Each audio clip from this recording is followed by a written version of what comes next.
Hello everyone. Welcome to discussion about colored pencils. This is very exciting because color is just amazing. It's great to see how the colors translate as you mix them and on the paper. So first of all, let's go ahead and talk about using colored pencils. On my right hand side, I have primary and secondary. So we have our primary, which is yellow, red, blue. Our secondary are orange, violet, and green. Now in your colored pencil kit, let's say if you get a set of 12, it's typical to have a black, which is here, a white, sometimes a gray, a brown, and maybe a couple of other different hues of the primary secondary. But let's go ahead and first discuss these ones that I have in my hand. So we are going to stay away from black. We are going to make our own black in this class. We're also going to stay away from gray,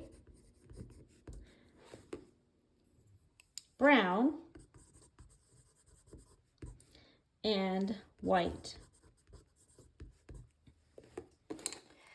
We'll talk about this information in class more. The main idea is black and brown we can make using our primary and secondaries.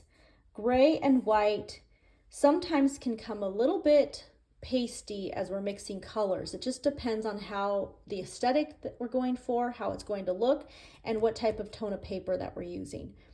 So again, we're staying away from black, gray, brown, and white. Next, let's say if you have two different types of greens. I'm going to scoot this over a little bit. Two different greens.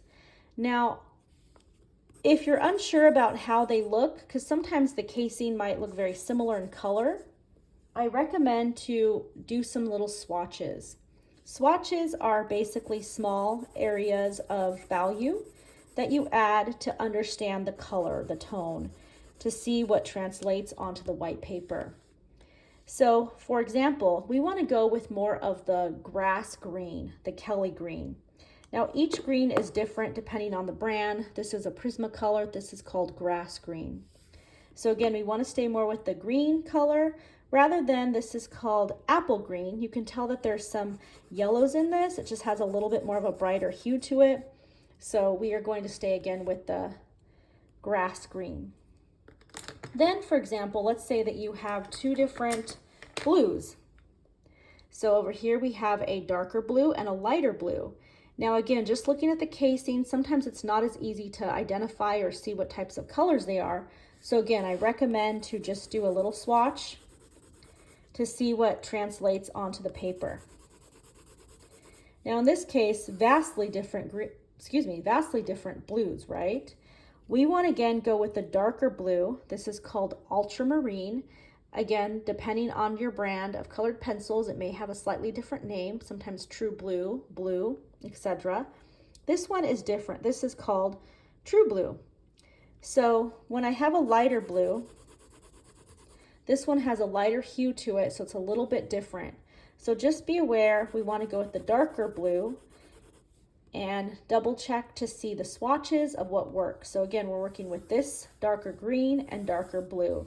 It just helps us as we mix colors, as we're figuring out the different dimensions of tonality and color schemes. Thank you.